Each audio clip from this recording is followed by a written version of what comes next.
Audit में देखा जाए तो सबसे पहले होता है इंगेजमेंट, फिर प्लानिंग, फिर मटेरियलिटी, फिर रिस्क असेसमेंट। रिस्क असेसमेंट कैसे करते हैं? रिस्क असेसमेंट का एक प्रोसीजर होता है, उसे हम बोलते हैं रिस्क असेसमेंट प्रोसीजर।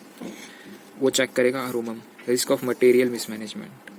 फिर हम एक रिस्पॉन्स तैयार करेंगे फर्दर ऑडिट प्रोसीजर के नाम से।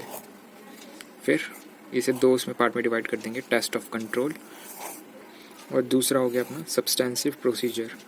इसमें टेस्ट ऑफ डिटेल होता है और दूसरा होता है सब्सटेंशिव एनालिटिकल प्रोसीजर। फाइनेंशियल स्टेटमेंट के लिए बनाया जाता है, जिसमें तीन चीज़ें होती है: account balance, transaction and presentation and disclosure.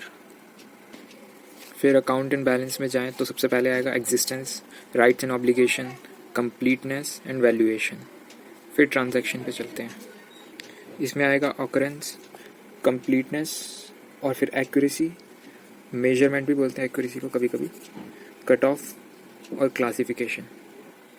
फिर हम प्रेजेंटेशन एंड डिस्क्लोजर में पढ़ें तो occurrence, completeness, classification and accuracy.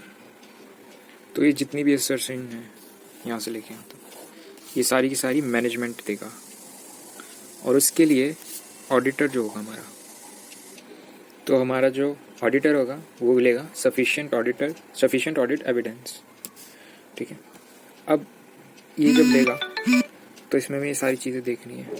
पहला ऑडिट प्रोसीजर, फिर इंक्वायरी, फिर इंस्पेक्शन, फिर ऑब्जर्वेशन, फिर रिकैलकुलेशन, फिर रीपरफॉर्मेंस और फिर एक्सटर्नल कंफर्मेशन। ये जितनी भी सारी चीज़ें हमने पढ़ी है, चैप्टर नंबर जो आपका 5 है, फाइनेंशियल स्टेटमेंट्स करके ऑडिट में है, उसी को ये सारी चीज़ें वहाँ पर अप्लाई हुई थी उस कॉन्सेप्ट में, उस चैप्टर के।